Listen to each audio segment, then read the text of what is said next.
You know, we all have heroes in life. I don't mean to embarrass my guest here, but Scott Stanley is, I promise you, one of my heroes. As you've been reading this book, you know I refer to Scott and prep quite often. Scott, thanks so much for joining us here for a few moments.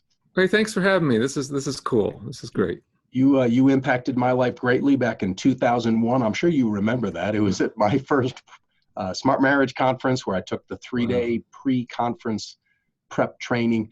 I really want to talk about commitment because that's what you're becoming known for these days. But give a quick plug to prep. What does it offer people? How can they get in touch with more information? So prep is an evidence, research-based program to help couples strengthen their marriages, to strengthen how they talk, how they communicate, to strengthen their commitment, their friendship, their ability to keep fun alive, to problem solve.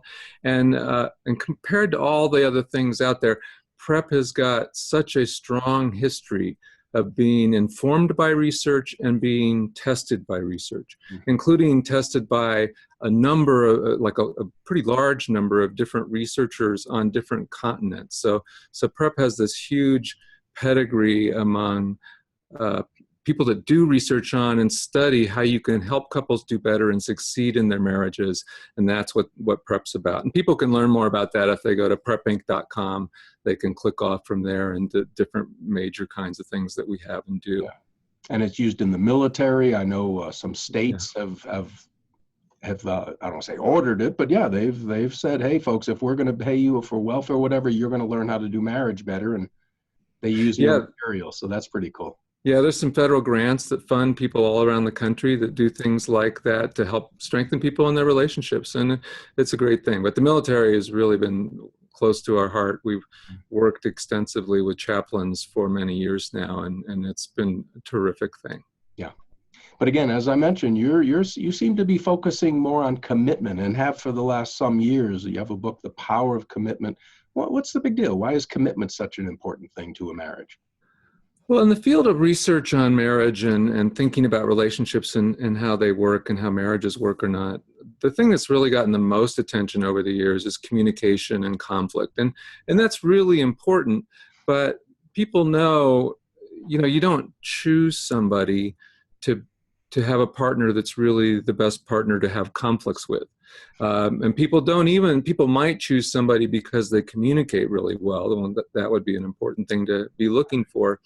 But people much more choose somebody because they want that best friend. They want the partnership and they want the companionship.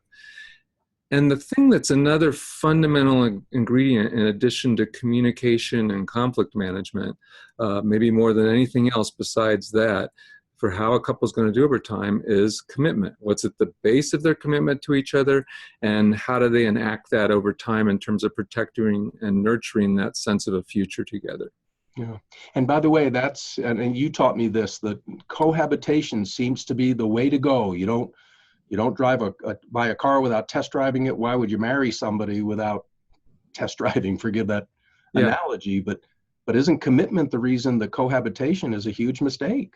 Yeah, so this is a complex area of research, but just real briefly, we've published many studies now that show, and it's consistent with the whole literature, that people that cohabit before they marry historically have not done as well in marriage as people who do not.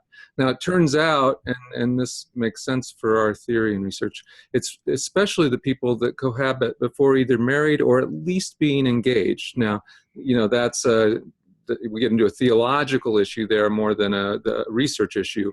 But the key of that is we think that what people miss, why people get into a little trouble with cohabitation, is it's sold as something that's only beneficial, that's all positives, that it has no costs, that all the costs are with marriage, and that cohabitation not only has no costs, that it will actually help you do better in your marriage. Yeah. No study, by the way, shows that. There's no study that shows that living together before marriage gives you an edge. Yeah. But the people that are actually probably at some increased risk are the people that start living together before they've clarified that they want a future together, before they really are committed by marriage or at least engagement to a future. And we think the most important thing there that people miss is simply this, that cohabiting makes it harder to break up. And so a lot of people now these days, it's become cohabitating. And I think people move in together so easily without much thought, without much discussion. They slide. This is where the sliding versus deciding stuff comes in our work. They slide into it. And then some of those people actually stay way longer in a relationship that they should have moved on from. And we think some people actually marry somebody that they wouldn't have married if they hadn't moved in and made it harder to break up. They've created children together, created debts together, things of that Whole nature. lives. Hey, Yep. I'm about to do something I don't want to do. I'm going to end this conversation. But this has been wonderful. Scott, thank you.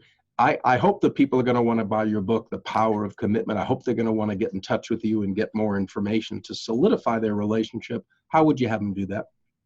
Well, I think they can go to Amazon for the books. I mean, that's actually the best price you're going to get. So Power of Commitment, or a more comprehensive book on all the stuff we do in prep, especially for Christians, is A Lasting Promise. Terrific book.